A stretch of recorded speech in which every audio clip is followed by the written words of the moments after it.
성도에 가는 길의 본질, 성도에 가는 길의 본질입니다.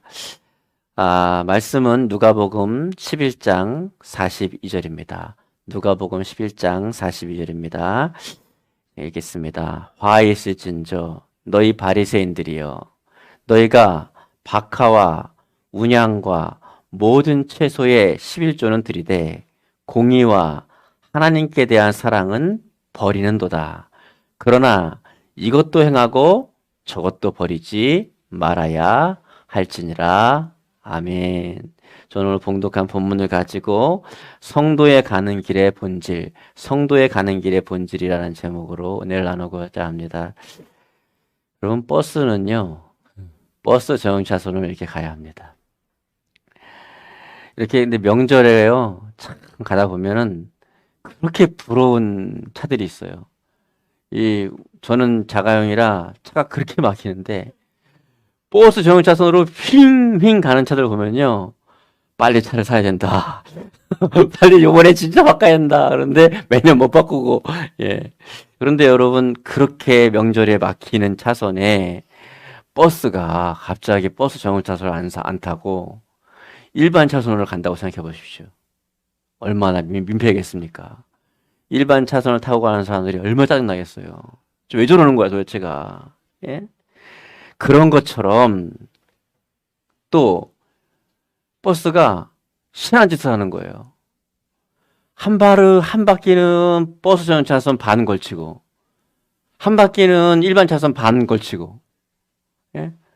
이렇게 어정쩡해 가면요, 버스 정차선에도 피해를 끼치고 일반 차선에도 피해를 끼치고.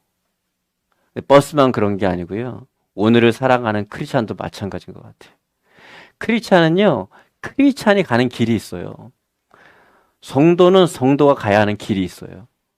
근데 어떤 성도는요, 아예 그 길을 벗어나갖고 일반 차선을 가버리네. 그러니까요, 그 사람 때문에 예수님 믿지 않는 친구들까지도 같이 피해를 보는 거예요. 이해가 되십니까? 요나가 니느웨로 안 가고 다시스로 가니까요, 괜히 그 배에 타고 있던 사람까지도 괜히 어려움 당하는 거예요. 왜 어려움 당하는지도 몰라요. 예, 누구 때문에 어려움 당하죠? 요나 때문에. 요나 때문에 어려움을 당하는 거예요. 왜 성도에 가는 정차선을 안 타고 일반 차선을 타냐는 거죠. 예, 더 나쁜 성도가 있어요. 한 발은 성도가 가는 길에 딱 두고, 한 바퀴는 세상 사람들이 살아가는 방식으로 딱 두고, 그러면은 성도가 가는 길도 막히고 일반 길도 막히고, 안 믿는 내 친구도 피해보고 믿는 우리 가족도 피해보고, 참 나쁜 사람이에요. 예, 여러분, 성도는 성도에 가는 길이 있다는 것을 꼭 명심하고 돌아갈 수 있기를 바랍니다. 그 길을 걸어가려면 그러면 어떻게 해야 할까요? 어떻게 하면 그 길을 걸어갈 수 있을까요? 혹시 여러분 주변의 친구들도 곤란해하고 나도 곤란하고 믿는 사람도 곤란해하는 그런 상황이 계십니까? 그럼 양다리 걸치고 있는 거예요. 아니면 안 믿는 친구들이나 주변 사람들이 힘들어하십니까? 그럼 여러분이요, 성도에 가는 길을 가지 않고 전용 차선을 타지 않고 일반 세상길을 가고 있는 거예요. 그럼 어떻게 살아야 할까요? 좀 바보같이 살아야 성도의 길을 잘 갈 수 있습니다. 이 바보가 되기가 쉽지 않아요. 자, 마태복음 7장 13절입니다. 좁은 문으로 들어가라. 멸망으로 인도하는 문은 크고 그 길이 넓어 그리로 들어가는 자가 많고, 생명으로 인도하는 문은 좁고 그 길이 협착하여 찾는 자가 적음이라.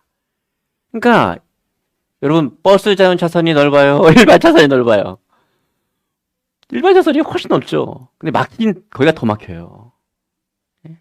그러니까 좁은 문으로 들어가야 되는데 성도들이 자꾸 좁지만 하이웨이예요. 뻥 뚫는 길로 안 가고, 하나님이 인정하시는 아주 그냥 시원하게 달려가는 축복의 길로 안 가고, 굳이 세상 사람들하고 똑같은 사고방식으로 그 길로 가려고 하는 거예요. 예. 그 생명으로 인도하는 문은 좁아요. 좁은데 가면 뻥 뚫렸어요. 명절 때 한번 가봐요. 그럼 알아요. 그런데 멸망으로 가는 길은 넓어요. 마법은 막혔어요. 근데 그렇게 성도들이 그 길로 가려고 그러는 거예요. 그 길 가지 마요. 그 사람을 뭐라 하냐면 민폐라 그러는 거예요. 민폐. 다 민폐 끼치는 거예요. 나 때문에 내 친구까지, 내 주변까지, 내 가족까지 어려워지는 거예요. 요즘처럼 교회의 외적인 형식이 빠르게 변하는 시기도 없는 것 같습니다. 예? 코로나19로 인해서요, 언택트 시대를 맞게 돼가지고 온라인 예배라는 이전에는 상상도 못하는 그런 외적인 예배 형식의 변화를 맞고 있습니다. 여러분, 교회의 신앙에도 양쪽에 두 개의 바퀴가 있습니다. 하나의 바퀴는 본질인데 그 안에는 믿음, 사랑, 또 마음, 정신, 가치 이런 것들이 있습니다. 이걸 본질이라 그래요. 또 하나의 바퀴는요, 본질을 담는 그릇입니다. 이것을 외형적인 형식이라 그럽니다. 코로나 이전에는 우리는 당연히 예배당에 모여서 예배를 드렸습니다. 그러나 이제는 온라인과 오프라인을 겸해서 예배드리고 있습니다. 그 외형적인 변화가 일어난 거예요. 근데 온라인이 맞느냐, 오프라인이 맞느냐, 그런 질문과 논쟁은 참 어리석은 거예요. 뭘 알아야 될 걸 모르고 있는 거예요, 지금. 진짜 알아야 될 걸 모르고 있는 거예요. 그게 그 자체 논쟁 자체가 지금 질문이 틀린 겁니다.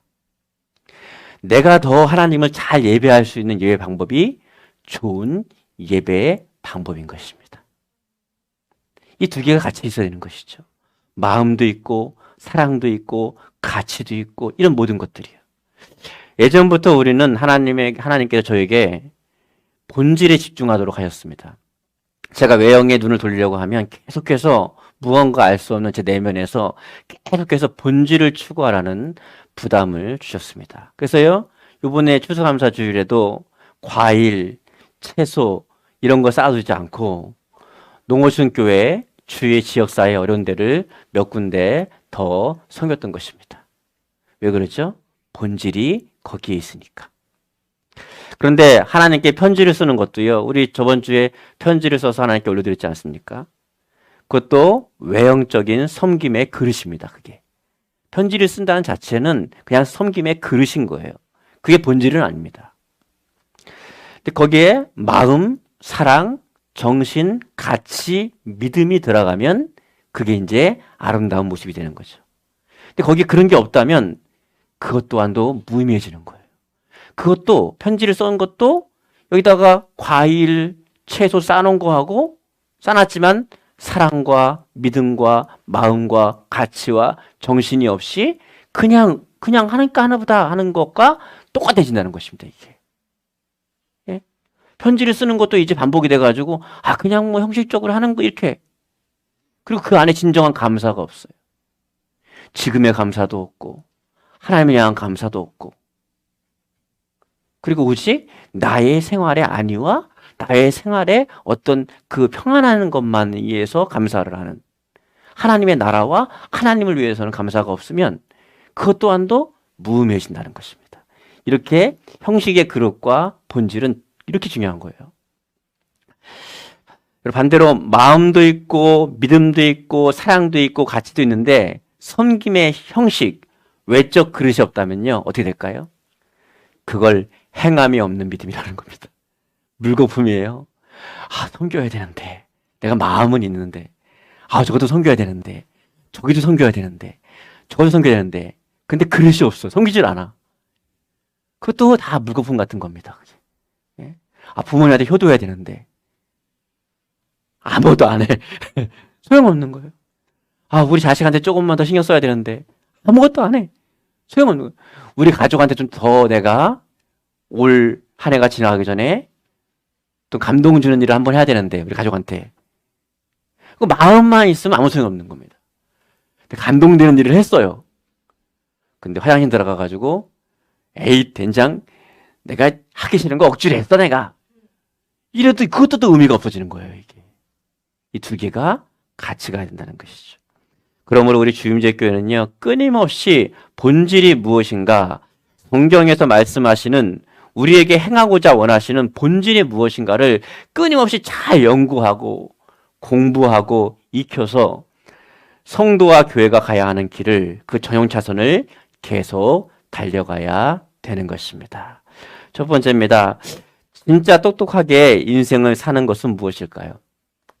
진짜 똑똑하게 인생을 살아가는 것은 무엇일까요, 여러분?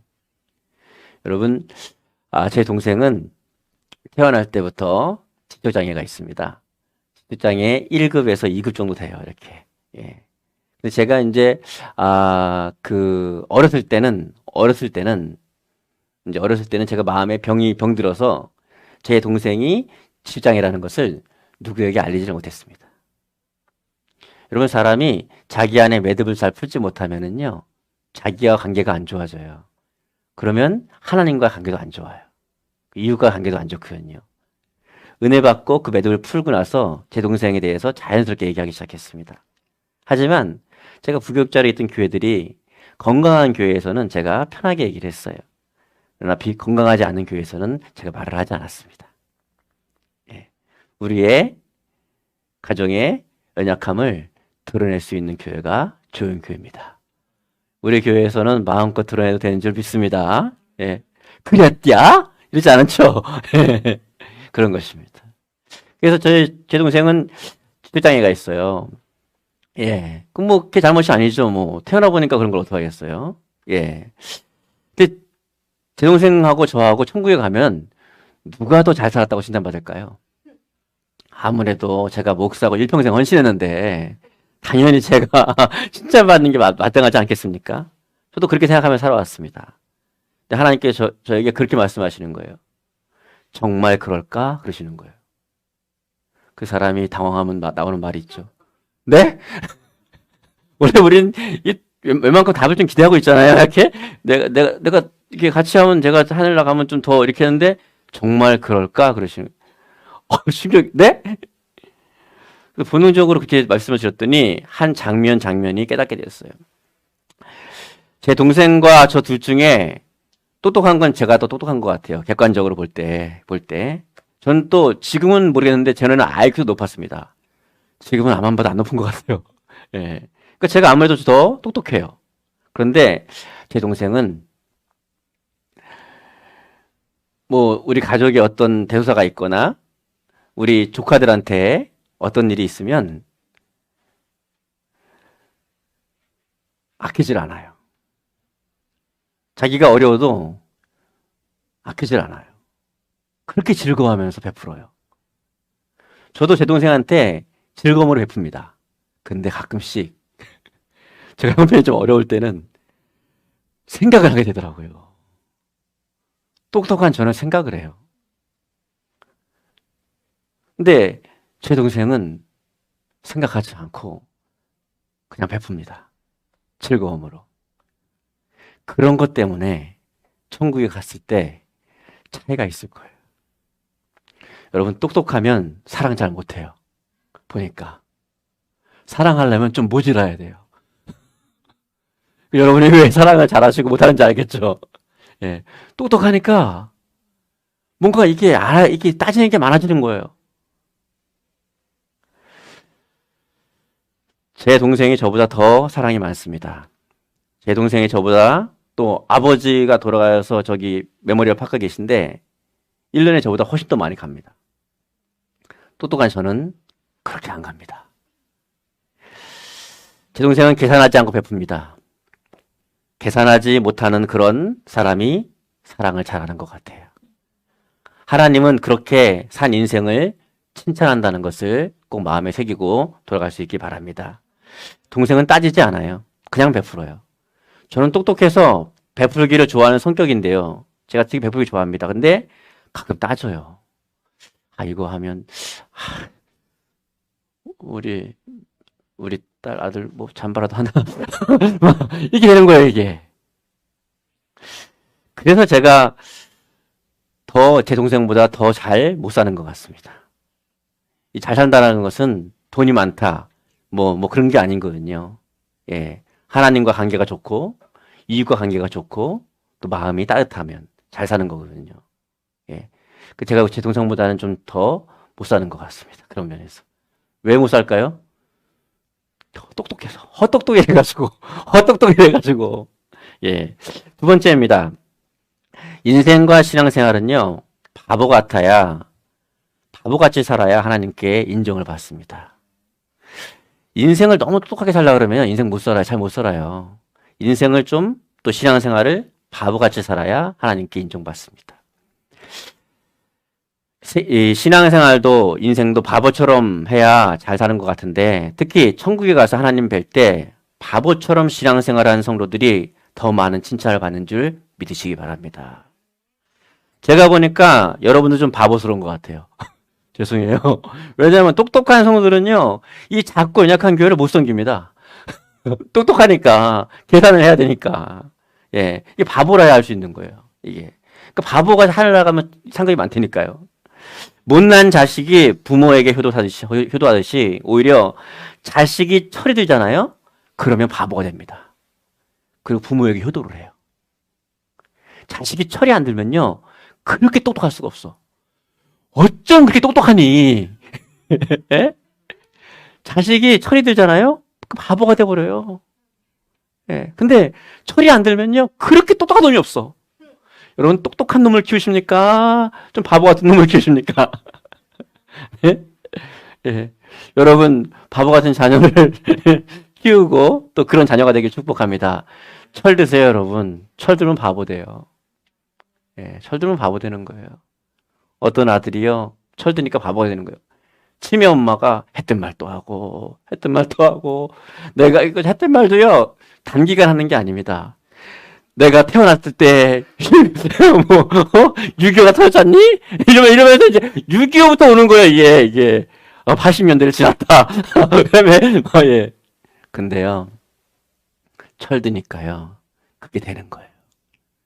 똑똑한 딸은요, 뭐라는지 아십니까? 엄마, 그거 9,990번 들었어. 한 번 더 들으면 10,000번이야. 너무 똑똑하니까 이게 안 되는 거, 관계가. 관계는 똑똑하면 안 됩니다. 효도는 똑똑하면 할 수 없어요. 천국 가면 더 많이 바보처럼 살아간 사람들, 그리고 더 많이 바보처럼 신앙생활하는 성도들이 더 인정받고 주님께 칭찬받는다는 사실을 잊지 마시기 바랍니다. 이게 본질이에요. 이게 본질이에요. 똑똑해야 하나님 마음을 잘 아는 게 아니더라고요. 하나님 마음도 똑똑해야 잘 아는 게 아니에요. 하나님을 사랑해야 하나님 마음을 잘 아는 거더라고요. 손양만 목사님은요, 참 바보처럼 살았어요. 제가 바보처럼 산 몇 분들을 나열하려고 그래요. 손양만 목사님은 자기 아들을 죽인 사람을 바보같이 아들을 삼지 않았나.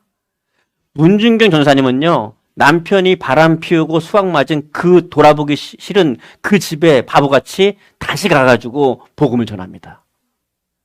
다시는 그쪽으로 쳐다보기 싫은 그곳을 다시 가는 거예요. 바보같이.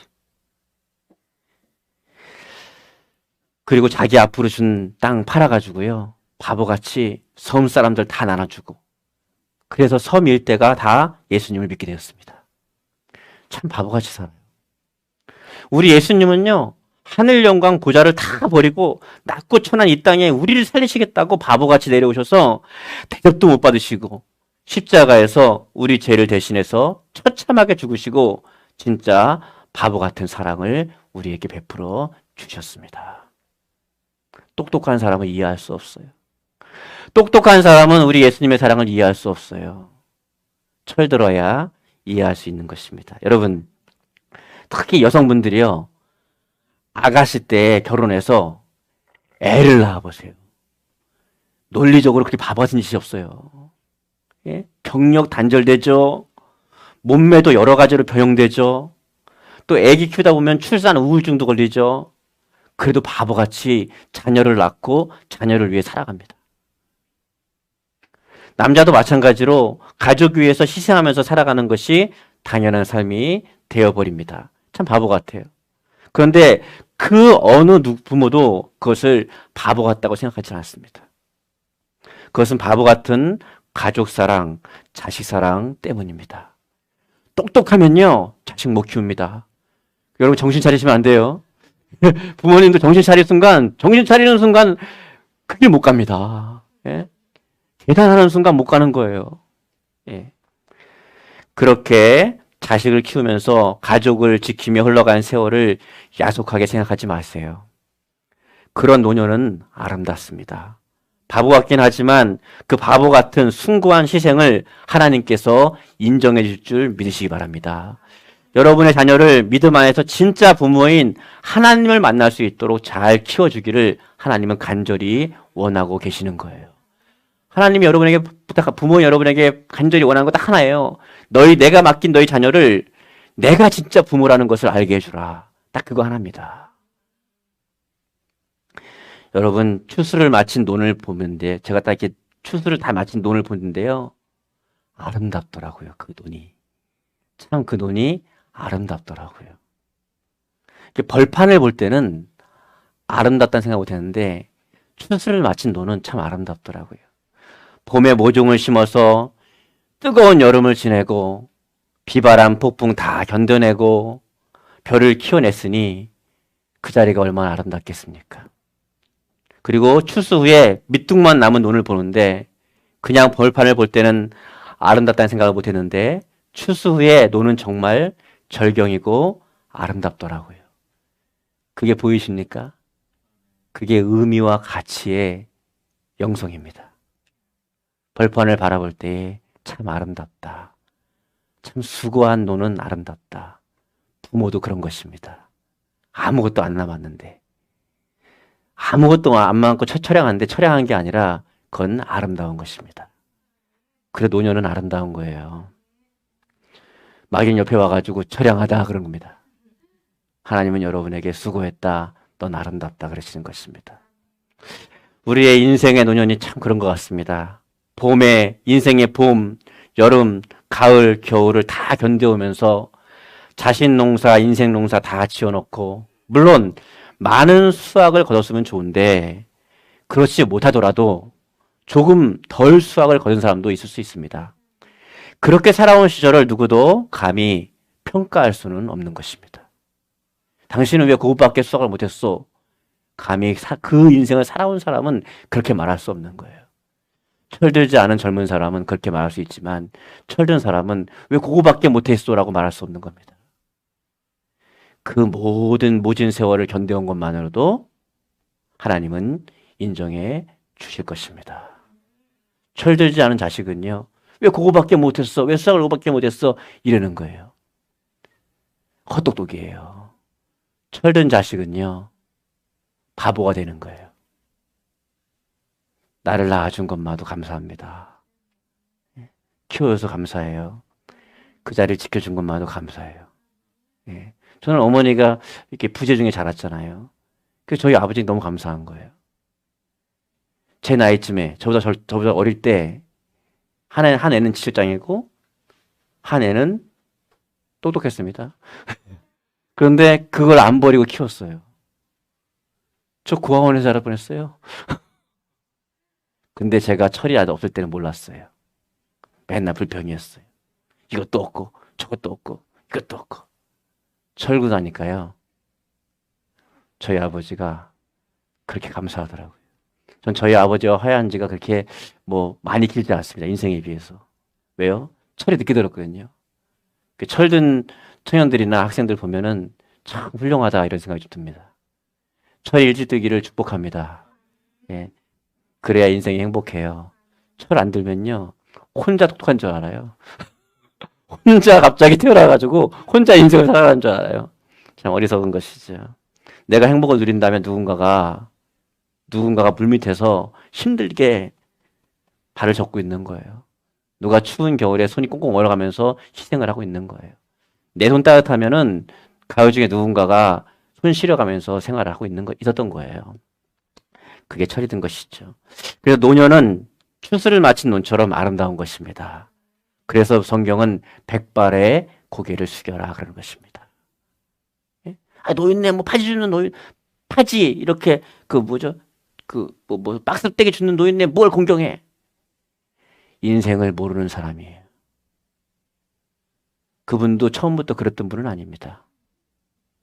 다 자식 새끼 길러내고 손 다 마디 굵어지고 거칠어지고 그분도 한때는 아름다웠을 때가 있습니다. 제가 충격받은 게 뭔지 아십니까? 저희 아버지 젊을 때 사진을 봤어요. 제가 울었습니다. 막 울었어요. 막 눈물이 나더라고요. 내가 이렇게 철이 없었구나. 저는 맨날 저희 아버지 잠바 입은 것만 봤어요. 저희 아버지는 왜 잠바를 입었어야 할까요? 자식 새끼 먹여 살리려고. 그 사진에 있는 저희 아버지는 정장을 싹 빼입고 이렇게 목도리를 두르고 정말 근사한 청년이었어요. 결혼해서 자식 새끼 낳고 잠바떼기를 바꿔 입은 거예요. 전 그걸 너무 늦게 알았던 거죠. 일제철들기를 주님의 이름으로 축복합니다. 학생들 철 들어야 돼요. 예, 속썩이지 말고 철 들어야 돼요. 여기 인생 참 바보처럼 살았는데 예수님이 기뻐한 사람이 있습니다. 그게 바로 선한 사마리아인입니다. 예루살렘에서 내려가다가 강도 만난 사람이 거의 죽어가는 사람이 있었습니다. 그때 똑똑한 제사장은요, 그 사람 보고 지나가 버렸습니다. 잘못한 건 아니에요. 왠지 아십니까? 제사를 집행하려면 레위기에 의해서 죽음을 만지면 안 돼요. 시체를 만지면 안 돼요. 동물 시체까지도 만지면 안 돼요. 똑똑한 거죠. 그러니까 행여나 만지면 내가 이 오늘날 예배를 집행 못하니까 할 수가 없었던 거죠. 참 똑똑하신 분이죠. 레윈도 마찬가지예요. 레윈도 그냥 지나가 버렸어요. 잘못한 거 아니에요. 왜요? 예배를 수종을 못 들잖아요. 그러니까 참 잘한 거죠. 근데 너무 똑똑해요. 너무 똑똑해요 탈이에요. 사람의 생명 앞에 너무 똑똑해지니까 사랑이 안 되는 거예요.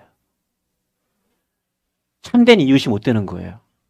선한 사마리아는요, 그 죽어가는 사람을 우리 번역에 보면 주막으로 데려갔다 그러는데, 이 주막이라고 해당하는 헬라어는요, 판토케온입니다. 판토케온은 뭐냐 하면 모든 사람을 수용하는 큰 여관 같은 거예요. 큰 여관 같은 거. 거기다가 포도주와 또 기름을 발라가지고 그게 치료약인 거죠. 이 당시에 후시딘은 없었지 않습니까?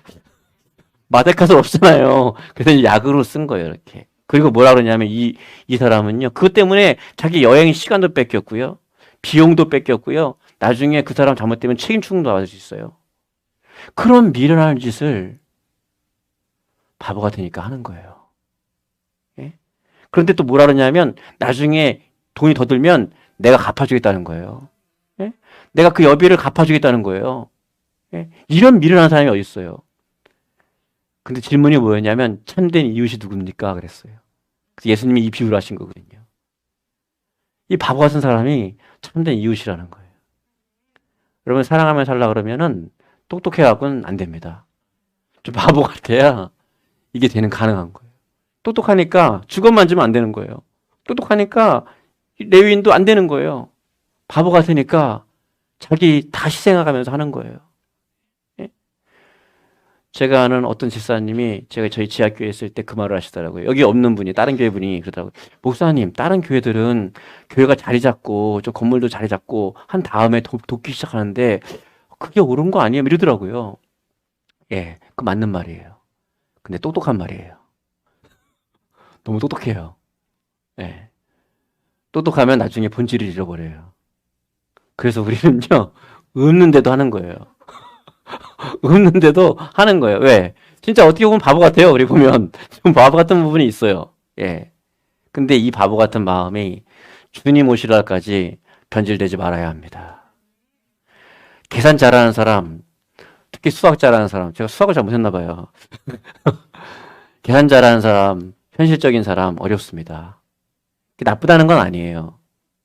너무 똑똑하니까 그 사람 죽어가는데 버려두고 가버리는 거예요.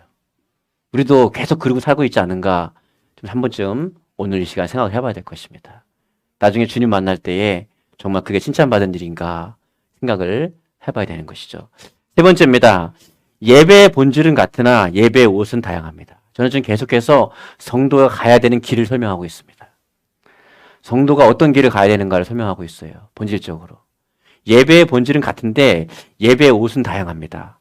여러분 산에 가보셨죠? 산에 가보면 나무들이 계절마다 다릅니다. 나무의 풍경이. 예. 겨울에는요, 정말 앙상한 가지밖에 없어요. 막, 그냥. 예. 왜 그러죠? 에너지를 아끼려고 최소한의 것만으로도 겨울을 납니다. 우리 인생도 그럴 때가 있죠. 아끼고, 최소한의 것으로 이렇게 막, 이렇게 경직돼서 살아가는 시절도 있습니다. 그러다 봄이 오면요, 좀 낫습니다. 희망도 생기고, 형편도 좀 나아지고, 좀 그렇습니다. 그러다가 여름이 되면요, 잎이 무성하고 벌청합니다. 그리고 뭐, 살만해요. 그러다 가을이 오면요, 열매들이 주렁주렁 하면서, 진짜 살만합니다. 아, 내 인생 진짜 살만하네. 진짜 좋네. 이럴 날이 옵니다. 그리고 나면 또, 시들시들해지는 겨울이 또 오는 거예요. 이게 반복되는 것이죠. 그러나, 중요한 건 뭔지 아십니까?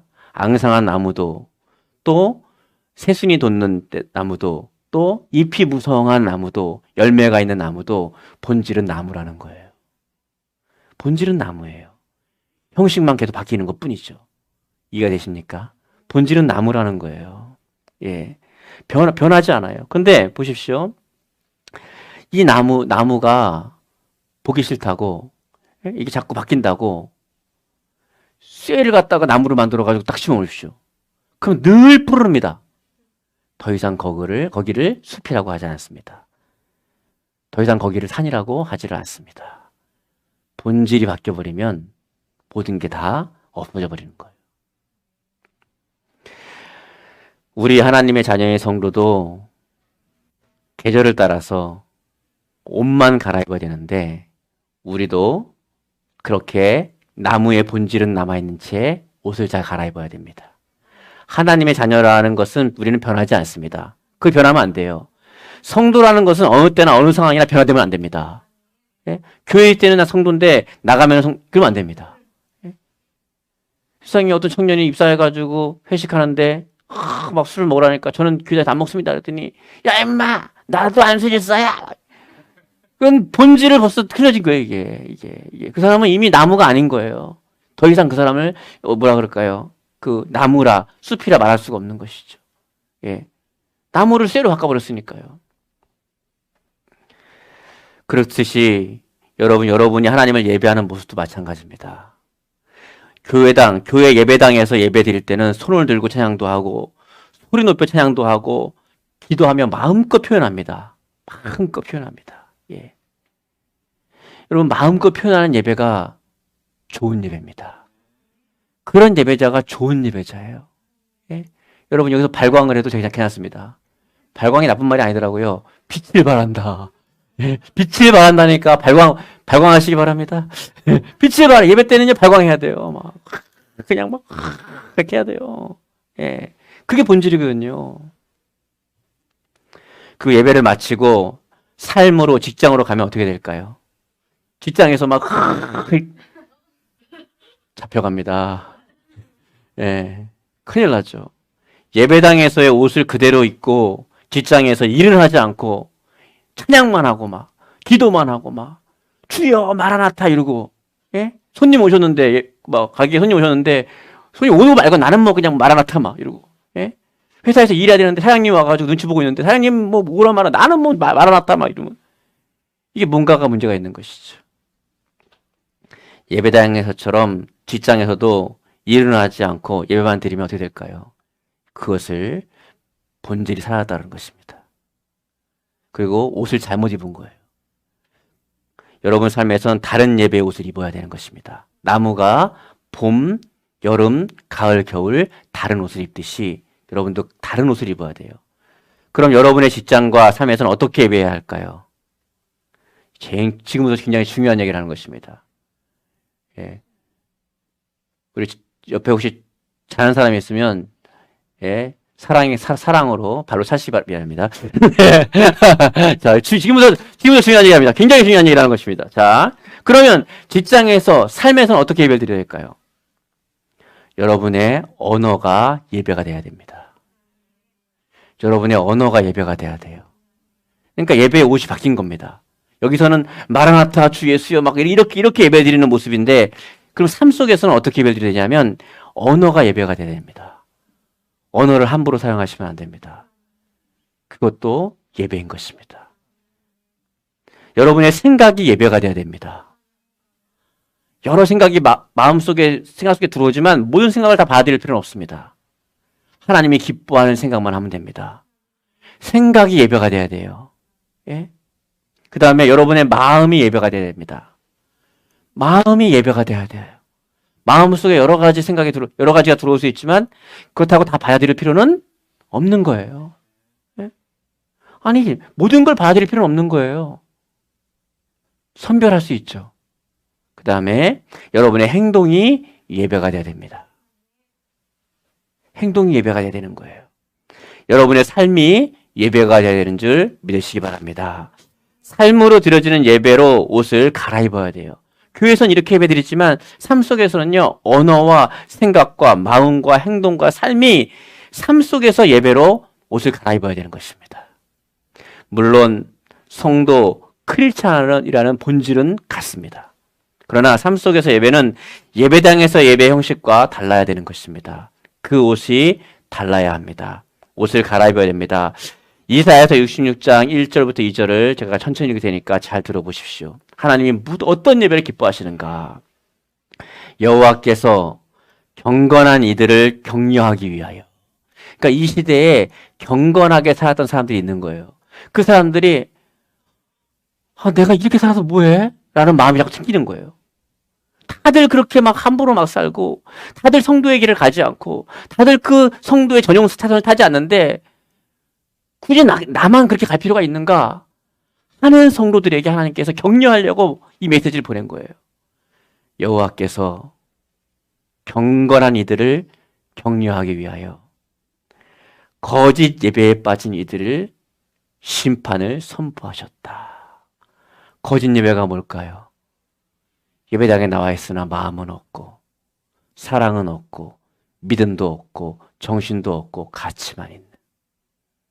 여러분, 10,000명 앞에서 특송하는 것은 드레스 빼입고 막 착 이렇게 하고, 20명 앞에 특송하는 거는 대충, 그건 벌써 본질이 없는 겁니다. 사랑이 없고, 믿음이 없고, 가치가 없고, 정신이 없는 거예요. 그 거짓 예에 빠진 이들을 심판을 선포하였다. 하늘은 나의 보좌요, 땅은 나의 발판인데 너희가 나를 위해서 어디에 성전을 지을 수 있겠느냐? 내가 들어가서 쉴 수 있는 곳이 어디 있겠느냐? 2절입니다. 이 하늘과 땅이 모두 내 손으로 만든 것이다. 이 세상에 있는 것들은 모두 나 여호와가 만든 것이다. 나 여호와가 이르는 말이다. 잘 들으십시오. 이게 중요합니다. 나 여호와가 지금 하나님께서 하시는 말씀입니다. 뭐라 그러시냐? 그러나 내가 먼저 굽어 살피는 것은, 내가 굽어 살피면서 집중해서 보는 사람들은 성전보다 사람의 마음이다. 예배당보다 여러분의 마음입니다. 지금 화려하게 수백억, 수천억을 들여서 예배당을 지은 그 예배당에 하나님의 마음이 있는 게 아니라 그 속에서 예배드리는 사람들의 마음에 관심이 있다는 겁니다. 근데 우리는 착각하기 쉬워요. 겸손하게 순종하는 마음, 뉘우치면서 괴로워하는 마음, 우리가 가다가 넘어질 수 있고요. 하나님이 하라고 했는데 안 하고, 하지 말라고 한 것이 있을 수 있어요. 그때 막 가슴을 치면서 막 뉘우치면서 괴로워하는 거예요. 나는 공고한 사람이로다. 이 사망의 몸에서 누가 나를 건져줄까? 나는 내가 왜 이렇게 하나님께 올바로 살지 못할까? 이래서 막 죄를 회개하면서 가슴을 치는 겁니다. 이런 사람 기뻐한다는 거예요. 두렵고 떨리는 마음으로 나의 말씀을 지키는 사람들. 말씀대로 살아야지. 내가 말씀대로 살아야지. 진짜 말씀대로 살아야지. 두렵고 떨리는 마음으로 그 말씀을 지키는 사람들의 예배를 내가 기쁘게 굽어 살핀다는 것입니다. 그러니까 예배당에 나와 있는 이 자체가 중요한 게 아닙니다. 여러분이 이 주일인데 지난 월요일부터 지금 이 순간까지 삶을, 언어를, 마음을, 생각을, 행동을 어떻게 했냐에 따라서 하나님이 이 예배를 기뻐 받으시는 것입니다. 그래서 우리가 10시 40분까지 와가지고 11시인데도 왜 10시 40분에 하냐면 20분 동안 한 주 동안에 하나님 앞에 바로 살지 못한 것들을 어떻게 한다고요? 뉘우치며 괴로워하는 마음으로 회개하기 때문에 일찍 나오는 것입니다. 그리고 예배로 들어가는 거예요. 하나님의 임재 안으로, 은혜 안으로 들어가려고 하는 것입니다. 하지만 계절 따라 옷을 바꿔 입어도 본질은 바꾸지 말아야 합니다. 따라합시다. 나는 크리스찬이다. 나는 성도다. 예, 물론 믿음이 출중한 성도도 있고 믿음이 연약한 성도도 있습니다. 하지만 여러분, 본질은 여러분은 성도입니다. 여러분의 정체성은 성도예요. 여러분의 정체성은 크리스찬이에요. 당당하셔야 됩니다. 어디 가서든지 나는 크리스찬이라는 것을 당당하게 나타내셔야 됩니다. 그리고 그에 합당한 삶을 사셔야 되는 거예요. 까만 비누를 아시죠? 제가 몇 번 얘기 말씀드려가지고. 까만 비누에다가 콩나물만 담는 게 아니에요. 성경책 넣어가지고. 어디가? 저기! 교회가 가는 게 창피한 건지. 크리스찬은 그런 사람이 아닙니다. 예수님이 나를 위해서 십자가에서 못 박혀 죽었다는 사실을 믿는 사람입니다. 크리스찬은 성도는 성도에 가는 길이 따로 있습니다. 여러분 그 길을 가십시오. 그 길은 좁습니다. 많은 사람들이 이 세상에 믿지 않는 사람들이 가는 길이 아니라 좁은 길입니다. 일반 차선 타면 여러 사람에게 피해 줍니다. 어정쩡하게 걸쳐가면 두 곳에 다 피해를 줍니다. 본질을 생각하면서 성도의 길을, 하나님의 자녀의 길을 걸어가시는 여러분 모두가 되시기를 주님의 이름으로 축원합니다.